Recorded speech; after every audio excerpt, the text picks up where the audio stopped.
इस फिल्म की शुरुआत किसी अनजान आदमी को दिखाते हुए होती है जो कि किसी की लाश लेकर एक पहाड़ पर खड़ा होता है और इसके बाद यही आदमी अपनी कहानी बताना शुरू करता है। वो कहता है कि मैं एक चलती फिरती लाश हूँ बिना किसी आत्मा के, क्योंकि वो 1795 में विक्टर फ्रैंकेस्टाइन नाम के एक डॉक्टर को मिला था और इसकी लाश उन्हें काफी बुरी हालत में मिली थी। वो काफी कटी फटी हुई थी, लेकिन फिर भी उन्होंने अपने एक्सपेरिमेंट करके इसे जिंदा कर दिया। लेकिन बाद में उन्हें इस बात का एहसास हुआ कि उन्होंने किस राक्षस को जिंदा कर दिया है और इसीलिए आखिर में उन्होंने इसे मारने की कोशिश की, लेकिन ये शैतान किसी तरह से बच गया। वो शैतान बदले की आग में था, इसीलिए उसने अपने बनाने वाले को ही खोज निकाला और उसने उनकी वाइफ की जान लेकर अपना बदला पूरा किया। जब विक्टर फ्रैंकेस्टाइन को इस बारे में पता चला तो उन्होंने अपनी वाइफ की मौत का बदला लेने के लिए उस शैतान का काफी दिनों तक दूर दूर तक पीछा किया, पर वो भूखे प्यास से ज्यादा दिन तक उसे ढूंढने में कामयाब ना हो सके और कड़कती ठंड ने उनकी जान ले ली। लेकिन फिर भी विक्टर उस शैतान के मालिक ही थे, इसीलिए उस शैतान ने अपने मालिक को अच्छी तरह से दफनाया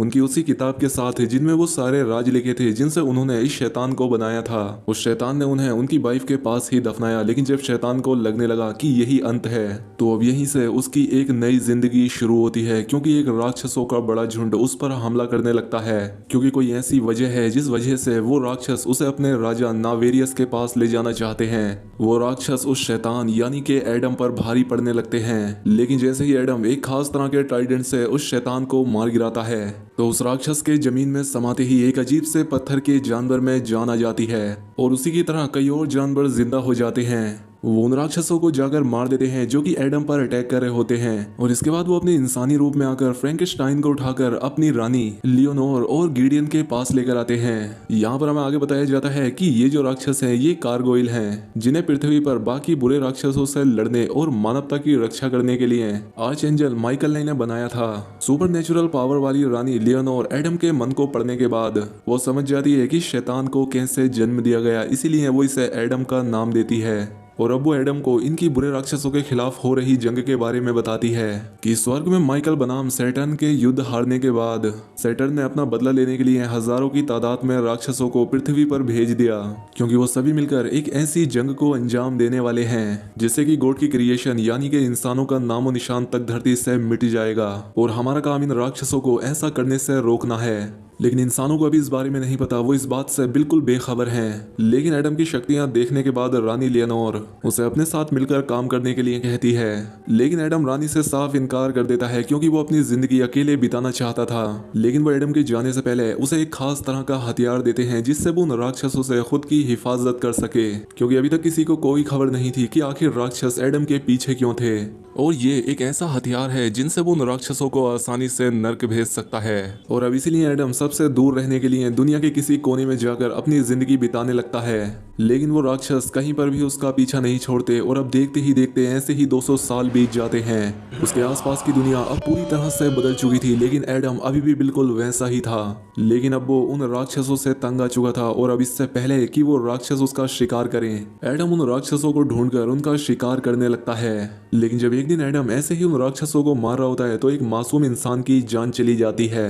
जिसका पता जब गारगोइल्स को चलता है तो वो तुरंत एडम को अपने कब्जे में ले लेते हैं, क्योंकि एडम की वजह से ही इंसानों को डीमन और गारगोइल्स का वजूद पता चल गया था और इसलिए सजा के तौर पर वो लोग हमेशा के लिए एडम को अपने पास कैद कर लेते हैं। लेकिन एडम की उस फाइट के दौरान एक राक्षस उससे बच निकला था, जो कि तुरंत अपने राजा नेवेरियस के पास जाकर उसे एडम के जिंदा होने की खबर दे देता है। यहाँ पर हमें पता चलता है कि यह राक्षसों का राजा नेवेरियस एक इंसान की तरह एक बिलियनर चार्ल्स के भेष में अपने साथ कुछ वैज्ञानिक जैसे कि टेरा और कार्ल की मदद से एक ऐसे प्रोजेक्ट पर काम कर रहे होते हैं जिससे वो मरे हुए को जिंदा कर सकें, यानी कि एकदम फ्रैंकेस्टाइन की तरह। जब उन्हें पता चलता है कि फ्रैंकेस्टाइन का वो मॉन्स्टर एडम अभी भी जिंदा है तो वो अपने सबसे काबिल राक्षसों को गारगोइल के कैथेड्रल पर हमला करके एडम को अपने पास तक लाने का ऑर्डर देते हैं, ताकि वो एडम से किसी भी मरे हुए को जिंदा करने का रहस्य पता कर सके। अब हजारों की तादाद में राक्षसों की सेना देखकर गारगोइल्स को समझ आ जाता है कि वो एडम को लेने के लिए ही यहाँ पर आ रहे हैं और देखते ही देखते गारगोइल्स और डीमन के बीच एक महायुद्ध शुरू हो जाता है। ये लड़ाई काफी सुपर नेचुरल और भयंकर थी, जहाँ एक तरफ गारगोइल्स बहुत सारे राक्षसों को नर्क भेजने में कामयाब हो जाते हैं तो वहीं कई डीमन भी गारगोइल्स को मारकर उन्हें स्वर्ग भेजकर उन्हें वहां पर कैद कर देते हैं। लेकिन हजारों राक्षसों की सेना के सामने गारगोइल्स कमजोर पड़ने लगते हैं, जिसमें ओफिर और केजिया नाम के 2 गारगोइल्स भी मारे जाते हैं। और अब अपनी आंखों के सामने गारगोइल्स को मरता देख गारगोइल एडम को आजाद कर देते हैं और अब एडम भी उनकी तरफ से उन राक्षसों राक्षसों का शिकार करने लगता है। लेकिन इन राक्षसों का जो मेन लीडर था जिसका नाम जूरियल था, जब उसके हाथ एडम नहीं लगता तो वो गोरगोइल की रानी लियोनोर को अपने कब्जे में ले लेता है, उसे अगवा कर लेता है। एडम को पता चलने पर वो लियोनोर को बचाने के लिए उनके पीछे भागता है, पर वहीं पर सेकंड इन कमांड गिडियन को एडम ना मिलने पर वो अपनी रानी को बचाने के लिए उसी फ्रैंकेनस्टाइन जर्नल जिसमें मरे हुए को जिंदा करने की तरकीब लिखी हुई है, वो उस किताब के बदले दुश्मन से सौदा करने का तय करता है, जो कि उन्हें एडम के पास से मिली थी जिस रात उन्होंने एडम को बचाया था, जिसे उन्होंने अपने पास रख लिया था। अब गिडियन उस किताब की मदद से अपनी रानी को उस राक्षसों से छुड़ाने में कामयाब हो जाता है। लेकिन एडम अपने क्रिएटर की उस किताब को उन राक्षसों के जर्नल के हाथ लगने नहीं दे सकता था, और अब इससे पहले कि राक्षस जनरल जूरियल उस किताब को लेकर यहाँ से भाग निकलता,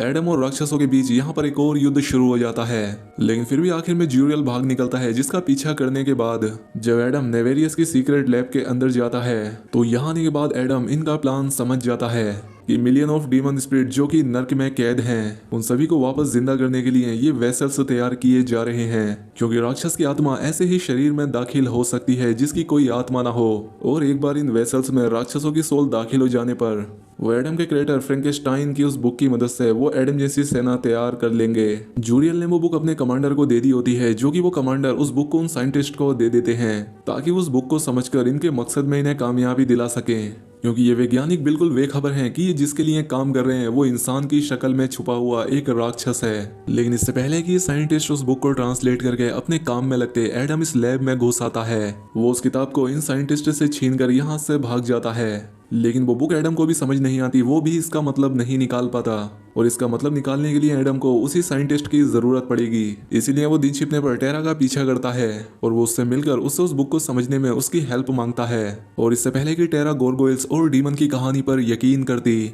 जूरियल एडम पर हमला कर देता है, लेकिन एडम काफी होशियार होता है। वो इस बार जूरियल को मारकर उसे नर्क भेजने में कामयाब हो जाता है, और अब टेरा को भी एडम की बातों पर यकीन आ गया था, इसीलिए वो उस बुक को उसके लिए ट्रांसलेट करने लगती है। वो एडम को इस बुक को अच्छे से समझा देती है, जिसके बाद एडम तुरंत गोरगोइल्स के पास जाकर उन्हें नेवेरियस के प्लान के बारे में आगाह करता है, और साथ ही उन्हें वो बुक भी लौटाने का वादा करता है, इस शर्त के साथ कि वो उसे और टेरा को कहीं पर सेफ रखेंगे। इसीलिए लियोनोर एडम से टेरा को कैथेड्रल लाने के लिए कहती है, ताकि वो इन्हें एक ऐसी जगह पर पनाह दें जहां तक वो राक्षस पहुंच ही ना सके। लेकिन एडम के यहाँ से जाने के बाद हमें पता लगता है कि ये लियोनोर की एक कहानी है, ये भी गद्दार है, क्योंकि उसका प्लान एडम और टेरा के साथ उस जर्नल को भी अपने कब्जे में लेना था, क्योंकि अब वो इंसानों की खातिर एडम को और ज्यादा जिंदा रखकर और जोखिम नहीं उठा सकती। इसलिए वो अपने सबसे बहादुर आदमी गिडियन को एडम की जान लेकर उस किताब को हासिल करने का ऑर्डर देती है, जिसके बाद अब गिडियन और एडम के बीच एक भयंकर फाइट होती है। लेकिन गोरगोइल्स काफी ज्यादा ताकतवर थे, इसलिए एडम उनके सामने कमजोर पड़ता नजर आता है।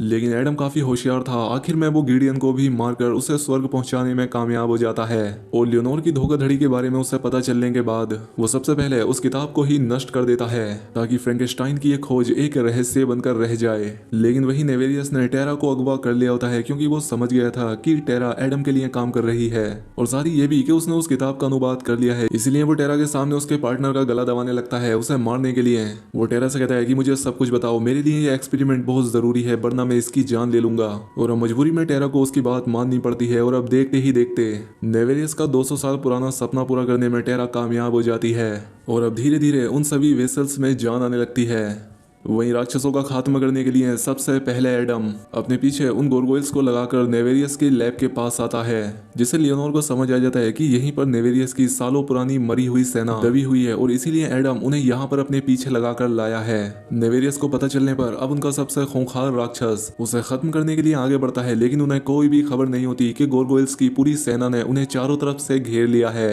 और अब सबसे पहले उसी खतरनाक राक्षस की जान लेने के बाद अब अच्छाई और बुराई के बीच एक खतरनाक युद्ध शुरू हो जाता है। अब एक तरफ एडम टेरा को नेवेरियस से बचाने के लिए आगे बढ़ता है, तो वहीं दूसरी तरफ लियोनोर नेवेरियस की मरी हुई सेना को नष्ट करने के लिए आगे बढ़ती है। वो यहाँ पर नेवेरियस की डेड सेना को देखकर एकदम हैरान हो जाती है, क्योंकि लाखों की तादाद में वो मरी हुई सेना नर्क के रास्ते से हजारों मरे हुए डीमंस की सोल उन्हें पजेस करने लगती है। गोरगोइल्स को भी समझ आ जाता है कि ये पजेशन पूरा होने से पहले उन्हें इन्हें रोकना होगा, इसलिए सभी गोरगोइल्स मिलकर एक एक करके उन सभी को नष्ट करने लगते हैं, जिनमें से कि कई सारों में तो जान भी आ चुकी होती है, लेकिन समय से पहले ये उन्हें खत्म करते चले जाते हैं। वहीं दूसरी तरफ एडम और नेवेरियस में एक खतरनाक लड़ाई शुरू हो जाती है। यहाँ पर एडम उन राक्षसों के राजा के सामने टिक नहीं पा रहा होता है, इसलिए वो डीमन राजा एडम के शरीर में ही राक्षस की सोल को पजेस करने के लिए उस पर मंत्र पढ़ने लगते हैं, जिस वजह से एडम अब धीरे धीरे खूंखार राक्षस में तब्दील होने लगता है। लेकिन नेवेरियस आखिर में भी अपने मकसद में कामयाब नहीं हो पाता, क्योंकि एडम ने अपनी आत्मा डेवलप कर ली होती है, जिस वजह से राक्षस का सोल उसे पजेस नहीं कर पाता,